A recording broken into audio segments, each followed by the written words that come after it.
Hello guys and welcome back to the Maintenance Sucks podcast. Today I am joined for a bevy with the lovely Harrison Vaughan, which actually probably you guys will already know from Tommy's Wellington. He actually kicked off the property management arm of that business, and he's going to be talking a little bit about that today. But what Harry's here for is for the lovely Arik. He's come across the ditch. I don't know if he's actually here for the conference or for the cast, so we'll find that out in a little bit. But Harrison, welcome. Thank you. Thank you for inviting me onto this awesome little podcast that you guys have got. I'm very impressed with the setup and everything here. Good, isn't and it? Brisbane's put on the weather. I've been sweating since I arrived late last night. We were talking about it, and we're all in like our woolly jumpers now because we've fully acclimatised the Kiwis across the ditch. But yeah, Harrison's so on the shorts. It's warm here for us. I've come from 9 degrees and now we're in 24. I mean, geez. So we've already locked in next winter. You're going to come over and just do a little bit. I hope no one from Tommy's is listening. You're going to do a couple of months and we'll paint your desk green and we'll get you in. Yeah, I could easily see myself living over here, working remotely, just working from the computer and the phone, sitting up at one of those rooftop bars, probably 8 hours a day. Sounds perfect. Absolutely perfect. And last year you came to Arik as well, which is actually why you're here. Yep. What made you come back for another year? Look, to be honest, it's a trip out of the country. I get away from work for a week, which is a good opportunity to recharge. I love coming over here and seeing what they do in Australia because Australia is so much bigger. You guys are a little bit more ahead of us when it comes to technology and things like that. So I love coming and just checking out the ideas, meeting new people, meeting other people that run property management companies like myself. And it's just a great networking event. That's it, eh? It's like the community vibe. And it's the same as you guys will probably hear about in a little bit as well, Harrison also runs the PMC, the Property Management Conference in New Zealand. So what I remember last year is that you guys were looking around your little notebooks ready to rock and roll. And I loved it because it's important, right? It's taking the bits of each community and like sharing it and around with all of our peers, which is pretty neat. It's awesome. And there's a lot of people from New Zealand that, can't make the trip over here. Yes. So it's great to be able to get some of the fantastic Australian content back to 100%. New Zealand. And next year, I reckon what's going to happen is you'll have people from Arik coming over to the PMC with their little notebooks. Fingers crossed. Fingers crossed. 100%. Now, we're at the Property Maintenance Sucks podcast, as you can see. I know, I love these lights up here. They're really good, eh? They really scream what we're going to talk about today. 100%. So that's kind of our first question. Yep. Why does property maintenance suck? Oh, gosh, where do I even start? Because it's interesting, we call ourselves property management companies. We should probably be more called property maintenance companies.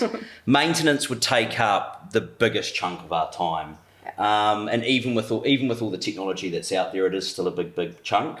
And I guess the main reason why it sucks is it's not uniform. You can't really put a blanket policy over maintenance. Maintenance could be a dripping tap, it could be a burst pipe, it could be a house on fire.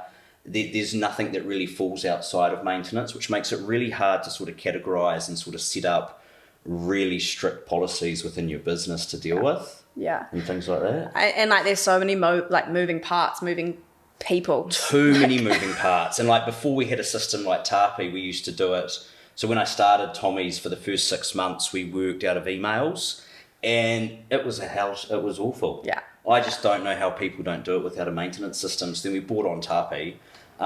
Which we'll get to in a moment because there is a whole story there. There's a whole backstory to that, which is a good laugh. But we bought on Tapi and it's honestly made it a lot easier for us. But it is still, maintenance would still be one of our biggest pain points. Yeah. And I think a big part of that too is everyone's expectations around what is deemed fixed as well. Also, I think increasingly people think needs to be done like that. So your tenants want it done now. Your owners want it done like this. It's the sort of perception of what's actually reasonable has probably shifted quite a lot as well. Well, as a property manager, right, you become the meat and the sandwich stuck between the tenants and the landlords. It's quite good. And they cannot agree on the same way to fix something. Yeah. Exactly what you said. The tenant's got a minor issue, which in our opinion can wait, but for them it's their house and it can't wait. Yeah, 100%. So then you're trying to relay back to the owner, hey, look, we need to get this done quickly, but at the same time, you don't want to be paying well beyond what it's worth 100%. Just to get the job done quickly to please the tenant. So maintenance I'd say is it sucks. And you've done quite a good thing with getting racks and doing sort of that. Yeah. It's almost like centralized maintenance in a way. and you also have him actually out on the tools. Can you just explain a little bit around how that works? Yeah, so we've got a guy, Rakesh, he's our maintenance manager, and he's pretty much in charge of Tapi. Yeah. So he sits down with all the property managers, does monthly audits, makes sure all the work orders are being processed, the invoices are being processed. His goal is to keep Tapi tidy, which he does pretty well. And then 2-3 days a week he's out on the tools doing small handyman jobs, and they're the jobs that you can't get tradespeople to, or they're quoting crazy money just because they can't be bothered getting off their ass to do the job. So this is where we step in, and it gives us quite a competitive advantage over our competition, which is fantastic. Well, that's it, right? Because you can actually switch that if we were to be Taylor Coleman for a second, returning maintenance into a selling point. You've got him cruising in the van, big Tommy's logo, and it actually says powered by Tapi on the back, guys, which is there is a Tapi logo on the back. But this is not really about Tapi. I just think what's really epic is that you can use that as an opportunity to win business. Oh, it's been fantastic. And even like the whole, at the moment, right, interest rates are really high. Landlords are finding it hard financially. They're getting squeezed. Things like the property tab and stuff like that have been critical to getting some of that really urgent maintenance across the line that otherwise we probably would have had to deem the house uninhabitable and the tenant moves. No more cash for the landlord. I mean, healthy homes coming in next year as well. I know that's a really big thing. Don't get me started about healthy homes. Yeah. So it's kind of actually, we'll bleep it out. We'll gloss over that subject. Yeah. But yeah. Okay, cool. So we know maintenance sucks. I wonder, do you have any maintenance horror stories that you wanted to share?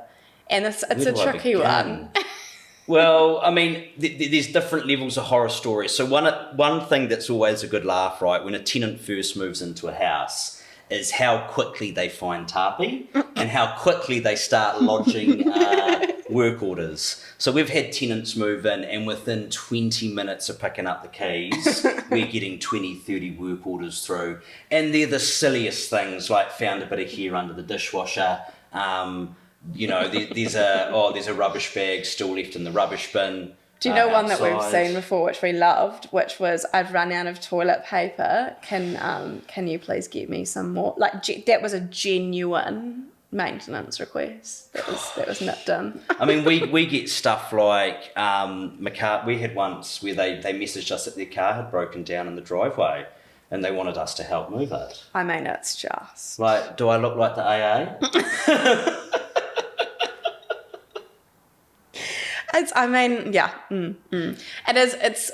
I have been really enjoying, like, when we go out in our conference circuits of PMC and we collect all the maintenance horror stories. And the little black postcards. And you're like, how is this actually real? Like, it is. Some tenants kind of think as Tapi is just their concierge. Yeah. And it goes to the point of, I need an extra key cut. Yeah. Or can you redirect my mail, please? I'm going away for a week. Okay, we must say at this point that you do have some pretty high-end tenants. We do have some fussy tenants and some high-end tenants. We work with a lot of diplomats and sort of high-up corporate people. Yeah. And they can be quite demanding. Do you actually want to talk about that for a little bit? Because I think it's quite interesting how you've been able to sort of identify that niche. I mean, for people that don't know, Wellington is the capital city in New Zealand, which is where Harrison is based. Coolest capital in the world, may I say. And most livable city as well. Oh, actually rated. I mean, it's a bit with the cold. wind and the weather, I wouldn't call it livable right now. But if you drive around, because you won't be walking because it's absolutely freezing, if you drive around Wellington, it's green everywhere for Tommy's logos, which is like the original sales business and PM business. So, but in Wellington, because it's a capital city, there is obviously a lot of diplomats and all those sorts of things. So do you want to tell us a little bit how you identified that niche? Yeah. So it would have been about 5 years ago we started getting in touch with a couple of diplomats. And we realised it's a really good segment of the market to get into. They're quite bespoke with how they work. A lot of the tenancy agreements, they're 30, 40 page sort of semi-commercial agreements on properties. It's a little bit outside the RTA with some of the diplomatic protections that they get. So I was just real eager to dive headfirst into it because a lot of other companies don't really want to venture into it. Yeah. There's been some horror stories in the past of diplomats escaping the country, not paying cash. Luckily, touch wood, we haven't had anything like that happen yet. But I just really wanted to get into there, property management. It's every house requires the same amount of work. Yeah. Diplomats tend to pay a higher amount of money. Yeah. So you're obviously earning a bit more for doing the same amount of work that you would do on lower end homes. So for me, it's all around getting the cream of the crop, the top end stuff. And then ideally, you're getting the same sort of cash, but you're not having to work as hard and break as much sweat. And it's rinse and repeat, right? Because if you get one country. Well, yeah, so how it works, right, all the diplomats talk to each other. They all go to corporate events. I've been to some fancy wine and dine events, and one ambassador's grabbing you and introducing you to another one from another country, and then before you know it, you're doing work with that country. So like we started with 1 or 2 countries, and now we've probably got about 16 or 17 that we closely work with. That's pretty impressive, eh? Yeah, no, it's absolutely fantastic. And word of mouth, because Wellington, as you know, is such a tight-knit, it's like a village. It is. Once a few of us know what we're doing, it spreads. It's so much of a village that actually Harrison and I know each other from high school. Yeah. Like, that's how small Wellington is. So it's a very small place. It's a very, very, very small place. But I mean, I think that's really powerful, being able to identify a niche, capture it really quickly as well. Like, when did you get your first diplomat tick? Oh gosh. To now? I honestly wouldn't know. Like, the first diplomat wasn't an ambassador or anything. It was, someone lower down. So it was more like a standard lease. It probably would have been, because we started in November 2016, launched public in February 2017. It probably wouldn't have been till early 2018 that we started getting into the diplomatic market. Yeah. I think a lot of people at the time, you don't want to start, from a diplomat's point of view, they're looking at long-term leases. They don't want to start signing up leases with a brand new business. You've got to earn yourself a track record first. Definitely. Which we will talk about as well in a little bit, because your story is pretty epic. But yeah, I just think it's pretty neat being able to sort of jump in and... No, it is really cool. And, the people that we work with, even though we're working with countries, the actual staff tend to be Kiwis working for them. So, it's that same friendly vibe and banter that we're used to. It's like working with the locals, even though it is a big government on the other side of the world that you are dealing with. But it's very long. Like, you get into a lease and they look at the house, it might take up to 6 months before you've got a signed contract. Yeah, okay. So it's an investment. It's an investment, yeah. And I think this is also really important, you actually get your hands real dirty with these guys. You pick up the phone. Yeah, no, I deal with a lot of them myself. Some of them ring me directly when they've got a problem. And things like that, and it's just that extra level of service I think that you have to offer at that point, and an ambassador isn't going to ring a call centre or something like that when something's wrong. And I just think it's pretty neat, and you do your cool little booklets, which is bespoke to their home. Like, really, it's like a red carpet service basically, which is pretty awesome. They get the move-in booklets and everything like that, and they get like an instruction manual to the house. It's like when you go to an Airbnb and they've got the little flip book with, here's the Wi-Fi password, what to do when the hot water breaks, all of that stuff, keeping it really simple. And we've learnt that from Tapi, because Tapi makes it simple. We do make it simple. Although we're not talking about Tapi today. We're talking about how maintenance sucks predominantly and how we can shift that. Okay, cool. And in terms of I guess I kind of want to come back to the PMC, these kinds of learnings that you're just speaking about now. So, right, identifying a niche, bringing it out, rolling out those sorts of business. Is that one of the reasons why you sort of thought you'd kick up your own sort of conference space? Is it that you wanted to sort of start a conversation? Yeah, it pretty much got to the point, right? So there used to be a couple of property management specific conferences in New Zealand, and they pulled out sort of after COVID and didn't really come back into the market.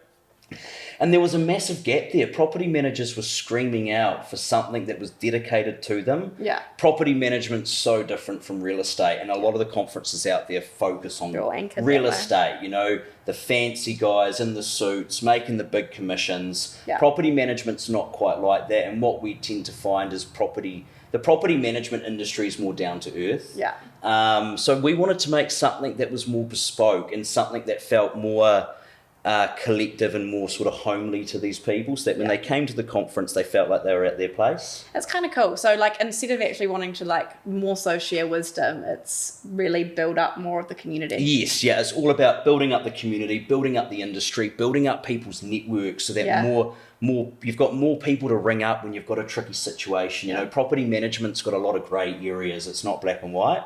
as I'm sure you guys will know. Oh, yeah. And so it's just good being able to bounce ideas off the community. So going back to that village mindset. Yes, exactly, the village. Yep. So PMC's idea is to create a property management village across New Zealand. I like that. All right, well, let's grab a break and we will catch up about your story in a moment. Sounds good.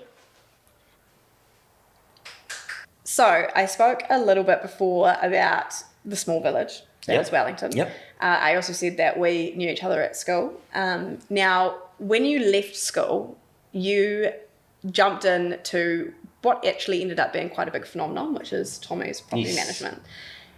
I kind of want to give a little bit of context to set the scene just from an outsider's perspective, because I think it is kind of cool. So as I sort of mentioned, when you drive around Wellington, it's sort of green everywhere, and it's a real community thing where there's a very well-known sales agency, which is called Tommy's. Now, historically, didn't have a property management arm. So do you want to just tell everyone really a little bit around sort of how this opportunity came to you, and then also how you actually built this? Yeah, no, definitely. So, like, Tommy's has been around in Wellington since 1999. It's probably the largest local Wellington real estate business and now property management business. And I started there back in 2012. So this is I'm year 12 in high school. I'm at Wellington College. Like I'm young. And I was there and I was working as a part-time weekend receptionist. You know, back in the day where businesses would be open on the weekend because, you know, people didn't go through the internet. And I was doing that for about a year. And what started happening, it was 100% accidental. But what started happening, right, is the agents would come in on the weekend and I'd fix their computers for them. They'd have issues with their computers and I'd start fixing them. So what happened was the directors of Tommy's started finding out that I knew a little bit about technology. What that rolled into is then I actually became the IT support person of Tommy's. Oh my God, I actually had no idea. For about 2 years for 3 years while I was doing my Bachelor of Commerce degree at Victoria University, I was working semi-full-time at Tommy's to fixing all the computers, doing the networking, all of that sort of stuff, which I really liked. Then it got towards the end of my degree and the directors of Tommy's approached me and said, look, you've really amazed us. You've been fantastic with your technology skills. We want you to build the most tech-savvy property management business you can for them, I should say. So away I went. I put my head down. I got in touch with David Faulkner. So can I just take it? So at any point when you were at uni, were you thinking like, I'm going to stick with them? No, my original plan during university is because I was the software person and the IT person, I'd built really good relationships with our vendors and our third-party software companies. And I actually was talking to one of them about moving to Australia and working in their tech division. It's so funny. And helping them obviously bring on more customers and bits and pieces like that. And a BCom actually is the perfect foundations probably for what you ended up actually doing. Yeah, no, definitely majored in marketing and information systems, and both of those have been critical, I reckon, to the success of my business. Okay, so you get this opportunity. Do you immediately think, I can do this? Or do you go... To begin with, I'm like, what the hell is property management? Because back then, you know, we'd only heard of horror stories of property managers. I didn't want to, I've got to be honest, it sounded like a shit industry. And I was like, why would I want to get involved? But then I did a little bit of research, and honestly, I've got to say thanks a lot to David Faulkner because he was my mentor at the start, and he helped me develop the business plan. He actually taught me what property management was. He took me on my first inspection. We went on, did our first appraisal together and bits and pieces like that. And at this time, so for David Faulkner is obviously, you guys are very close friends and now business partners as well in a different business. But at the time, what was David doing and how did you approach him? Yeah, so at the time, David was running a business called Real IQ, and the way that we got in touch with him is when we wanted to start the property management division, we didn't know whether we wanted to start it organically or go out and buy a rent roll. So there was a rent roll for sale at the time in Wellington, and we reached out to David, who at the time was working for, I can't remember the name, but a rent roll valuation business as well, and that's how we got connected. And he was the one that convinced me that you don't need to go out there and buy a portfolio, start and grow it organically because you've got a unique story. Yeah. Okay, and how much time did he give you? So much. So it's pretty So impressive. much time. Yeah, we would spend days together, locked away in a dark meeting room, building business plans, building marketing plans, helping me structure my pricing. Yeah. And then obviously, like we mentioned before, right, Wellington's a village, and I know that you know a mate called Jack Vale. Yes. So he was my best friend at college, and he'd been over in England playing cricket, and he came back, and we got chatting, and I said, mate, I need a salesperson. I need someone to help bring on landlords. Yeah. And he was fully game for it. He jumped on board. And then so me and him pretty much in our first year, and we are two 21-year-olds. Like, you got to be honest, which landlord's going to entrust two 21-year-olds with their multi-million dollar assets? How did you do that?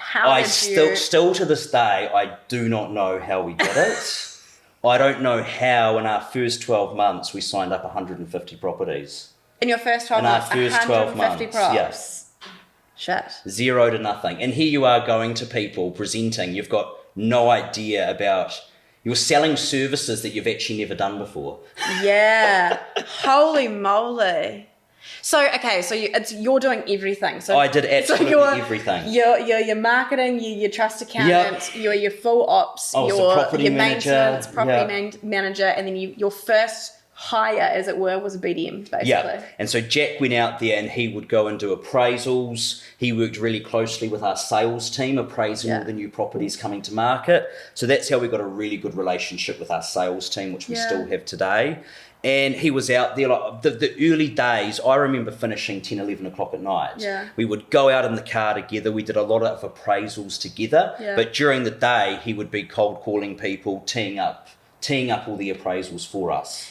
Do you think that maybe that was it? Was that you had a really, really hands-on approach for those appraisals? Yeah. Look how dedicated we are. You'll be working with me personally. Do you think that was it? Was that your brand foundation? Was that? Yeah, I definitely think me and Jack were hands-on with everything. I knew every customer personally up until we got to about 250 properties. Wow. Of the 150, actually, just curiously, in that first 12 months, how much of that was from the sales arm? Not a lot, to be honest. To begin with, a lot of our growth came from outside the sales team, going out there and just doing things differently, right? So I entered a market where everyone was taking pictures on a cell phone. No one was using professional marketing. Right. A lot of people, like property management, had been truly treated like the poor cousin for so many years compared to real estate. So being tied to a real estate business, like I'd always been trained to, present things in the best light. You've always got to put your best foot forward. And then I'm looking at all these rental properties online going, none of this is what I've been trained, from a sales perspective. So the first thing I went out to do was we got a photographer. Perfect. And the photographer would come in professionally to photograph every single house. Wow. And that's how we ended up attracting all the high-end properties. Yeah. Because they wanted their houses looking the best online. Yeah. And then it sort of stemmed from them. And now obviously we've got Matterport and we use a lot of Matterport 3D technology. Yeah. And it's still today one of our points of difference is our marketing. Yeah. Well, it is. Obviously I can attest to that because I've been in specifically the community for a long time. I'm really curious. So you did a lot of it yourself. Yep. You also have, as you've just explained, a real keen eye for tech and things working really well. What was the foundation for you in terms of investing in technology, and what was that journey like? To tell you what, it was actually really difficult to begin with. So most of the companies I spoke to, especially when you're talking to big sort of trust accounting software platforms, they don't want to hear from someone that doesn't manage a single property. They all say, come back when you've got 15. I've got an idea. Yeah, I've got this company, look, can I sign up? And they go, well, how many properties you got? 0. They're like, oh, come back later. But that's remarkable because you're attached to one of the biggest sales. Yep, no, it was quite difficult to get off the ground. I had to sort of beg some software companies to give me subscriptions. Okay. And I'm paying, the minimum license for nothing. Yeah. But I was like, you've got to start with the systems from the ground up. It's totally. We internally, our team is the exact same, right? Yeah. You build a system for if you have 100 people using it, even if there's only 2 people using it at that time. Yeah. It's super, super critical.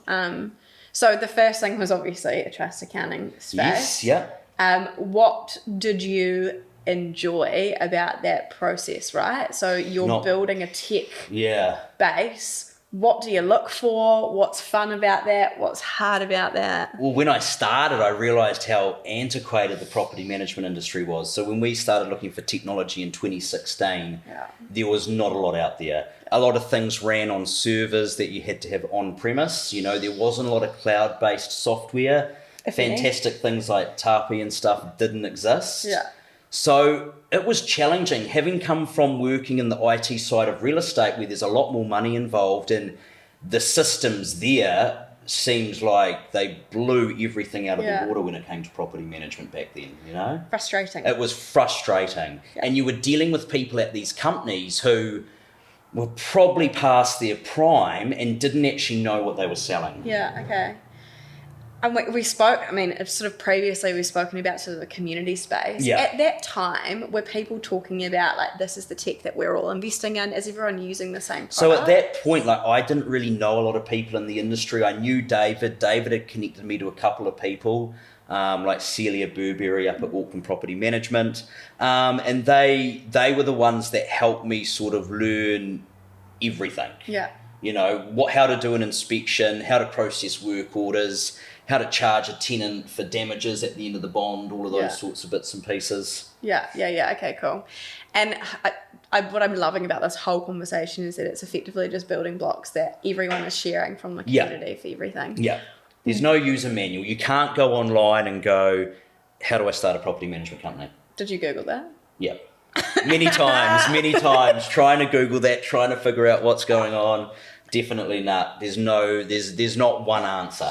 I'll tell you right now. There's definitely not. And you so you had 150 properties. Was it still just you and Jack at that point? When did you start pulling in? So then, it would have been about that point, 150, sort of 170 properties. I brought on another friend of mine, Candice, who was from Wellington, and I'd known through my friends through high school. And so she came on as our first property manager, having never done it before, having come from university as well. And it was actually fun. It was like three of us just learning what we're doing, riding on the skin of our teeth. Like, we didn't actually really know the critical ins and outs, but I'm someone that I'm not a perfectionist. I would rather learn as we go, get something that's roughly ready out there for the public to start enjoying, and then refine it, you know, as you get going. Did you have any really funny, like, hairy moments when it was just the three of you and you're like, holy shit, I can't believe that that's just actually happened? Like, looking back now, I'm surprised I wasn't in tribunal more when we first started. Like, there were things that we've done that now we would never do, especially around, like, you know, a tenant would they might the way I'd respond to a tenant back then might have been a bit more blunt and a bit more direct and things like that. And I guess it's been hard too, because I've developed this company during all these different regulation changes in New Zealand. Yes. So we've had 2 or 3 massive law changes whilst I've had this business running.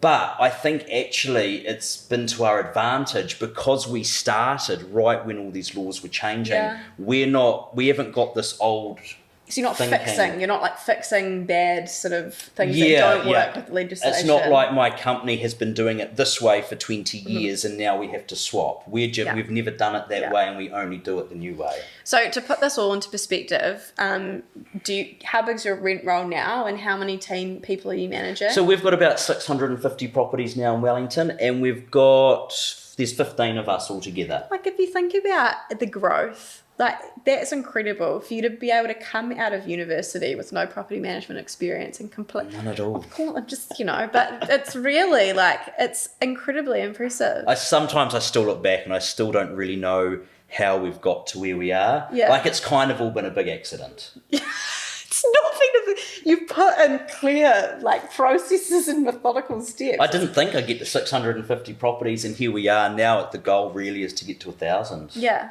And get to those, make it a sizable company. Yeah, which you 100% do. Yeah. Easily. I think particularly like thinking about what we're sort of saying at the beginning around identifying a niche, going after it. Yeah. Like all of that kind of stuff is the building blocks. So I guess if you were to give advice to somebody who might be listening to this, Mm-hmm. who wants to start their own PM business, or maybe they're just in like the beginning phases, what advice would you give them? Look, I think the key thing to succeeding, and this kind of goes to any industry, right, is you can't just go out and copy and do what other people are already doing. Yeah. You need to have some sort of uniqueness to you to be able to flourish and succeed. Yeah. So, like anyone out there thinking about property management, look at who's already out there. What are they doing poorly? How can you improve on that? Absolutely smash that bit, and I reckon you've got a good chance of succeeding. Cheers to that, Matt. Cheers. So, one thing that I haven't said Yes. is that you are actually one of the very first Tapi customers, which Yes. thank you for doing that. I know, It's since actually probably like huge. day 1, day 2 maybe. Yeah, like since forever. So I thought what might be quite interesting is if you wanted to share Yeah. a bit of insight on Tal, Yes. Taylor, and Flatfish. Yes, so it would have been, God, we probably would have been only around for like 8 to 10 months, and I got a phone call from a young guy called Tal he wanted to come in for a meeting. He had a product called Flatfish. Then he wanted to show us, and it was at the time I wasn't sure what it was about, and I was like, yeah, mate, come on in. And I'd just started a business. I was keen to meet anyone in the industry because, like I'd mentioned before, companies weren't giving me the time. So in they come, Tal and a guy called Florian, and they sit down opposite me, and they've got this product called Flatfish, and it's about going to flats and reviewing flats for people. Yeah. And as they're sitting there giving me my pitch, I'm starting to zone out in my mind going, this idea's not going to work. It's not it's not that good of an idea. Tal's going to hate this podcast. And I'm pretty sure that at that meeting, it may not have been at that meeting, it may have been slightly down the track, but we ended up having a discussion, and I pretty much told them that, look, that sort of product we wouldn't be interested in. And they sort of started talking about, well, what are your other pain points in property management? And we started talking about maintenance and how big of an issue that was. So away they disappear, and I don't hear from them for a while. And then lo and behold, they come back, and it's still called Flatfish. They haven't changed the name yet, but they've now got a maintenance solution. And at the time, we were using the only maintenance solution that was around for New Zealand at the time. And once we saw Tapi, I was like, oh my gosh, this is what we need. It was modern, it was new, it was, well... Which is funny, actually, if you think about it now, if you actually look at, like, the OG Tapi compared to, like, the Slick. Yeah, I mean, it was nowhere near as slick as it is now. But the thing is that it was modern. Like, if it was modern, though. Like, people were using spreadsheets. They had blimmin' servers in their office. Yeah. And now you could log in on your phone or log in anywhere and see your maintenance. Everything. It was absolutely game-changing. But the issue was, at the time... Tapi was the most advanced system we had. So then it made everything else we look like dinosaur technology. So then it was good. Like these newcomers coming in, right? It gave these old dinosaur businesses a bit of a run, a kick up the arse, a run for their money, and they realised they got to pull finger out and start making their products better. Yeah. So, I mean, we've already spoken about how into the tech you are. Like, what were you looking for? I mean, like, what were you picking apart and going, do you know what? That's the different point. Like, that's what I need. I think, Tal and Florian, when they came in, they were the first company that came and sort of listened to the problems we were facing as a small property management company. Yeah. Every other software company only wanted to talk to you if you had 1,000 properties. Yeah. Less than Which that. is not indicative of the and in New people Zealand, that they're serving. yeah, exactly. In New Zealand, most companies have way less than that. Yeah. And they were young guys around my age, and we got along around a few beers. Like, let's be honest, beer was the lubrication of the deal. And do you know what? Nothing has changed. Nothing. As well. No, Like 100% that is Taylor is out here charging. And that's it though, right? It's like, okay, cool, yeah, it's an amazing system, of course, but it's the people, like it's the investment in the people, I think. The people's been great. And like one thing I've got to say amazing about Tal, you know, since day one he's stayed in touch, we've always caught up. Yeah. I actually feel like Tapi is an extension of my own business. Yeah. You know, you're not just a supplier on the end of the phone. Oh, it's good. That's wholesome. That's wholesome. Well, it's pretty cool that you've sort of been using it for a while. I think what's awesome is we have this sort of archive video. I think it's still on YouTube. I don't even know. You might still use it. Is that the dripping tap one? The dripping tap video. Yeah. So this is original like marketing content for Tapi. It's basically, who's in the video? Somebody's shooting. Yeah, so it was someone was shooting. I can't even remember who. One of our friends. Drop it in somewhere. Look, the video will be here. Video is playing. here. Yeah. And it was Jack Sargentina, who was one of my property managers, and Georgina, who was another one of my property managers. It was pretty much the whole company was just in there. It was who wants to be in a video. And we went into one of the houses that we had on the market for rent that was furnished, because obviously it's got furniture everywhere, and away we went. That's so good. And it was fantastic because it was like we were one of the only companies at the time using it. It's weird, but so many people are resistant to change. And I know you've still got people now just signing up to Tapi, and you've been around for what feels like a decade. Yeah. And to me, it does seem odd that people are just jumping on now. Oh, I launched a New Zealand company today, and they were like, their mouths are like, your system does what? And I'm not supposed to be talking about Tapi too much in this, but like, you're right, it is really funny. But I think with this marketing video that you did, it's the same thing that you were saying before. You identified the USP. Tenants hate texting about maintenance late at night. So, hey, why don't we ship this video out to show them how sick it would be if they report maintenance? And it was so much fun filming that video. In the apartment all day, we had beers, we had cocktails. Yeah. Took about 3 takes and away we were done. And then I sent it to Tal, and I remember when I sent it to Tal, him just getting in touch with me, like his jaw dropped. He was like mind-blowing. He's like, mate, this is Hollywood production quality. To be fair, it's a little bit better than now. This is not a Tapi story. Yeah, I've always thought that, but I don't want to say it too much. I've always thought the production was slightly better. Yeah, it is a little bit better. We're committed to our suppliers. Yes, you really are. But I mean, in everything, it just goes back to that community piece, right? Like... Well, yeah, and you obviously, like, Tapi was Wellington, and Tommy's is Wellington local, and I've always wanted to support local businesses. I don't want to go out there and give money to massive global companies that have already taken it all. Yeah, 100%. You know, when you can go out there and, like, the Tapi office is a 3-minute walk from the Tommy's office. It is. You know? It is. It's right there down the road. So you feel like you're part of our community. Yeah, it is. And I so know what you mean about the extension to the team as well. Like, we've had Brett on the potty as well, and it's the same. Like, I am very much a part of their team. Tapi is very much a part of their team. So that right now is giving me a lot of joy that we can have that sort of no matter where we are with all of our customers. It's pretty neat. Well, it's like having your little own maintenance bot in the office. It just does everything. It alerts you when shit hits the fan. That's fantastic. I guess, like, what would you say to somebody who was like looking at, and like, it doesn't have to be specific to Tapi, but like you made a decision real early to put sort of your money into a business that was maybe a little bit smaller and whatever. What would you say to somebody who was looking at tech today? What would you advise them to look for before they make their purchase? I think a lot of it comes down, like, for me, I'm a people's person, and it was the people behind Tapi that sold me Tapi. Yeah. It wasn't necessarily the software at the start. Yeah. And I think that's a big key thing. You know, if you've got companies coming to you pitching software and they are small, you should be dealing with the people that run it and start it, so that you're able to help, like, be an early adopter. Yeah. Start helping develop the features, start building the product for the industry. Yeah. And things like that. And that's what I've always felt about Tapi. Tapi doesn't feel like it works against us.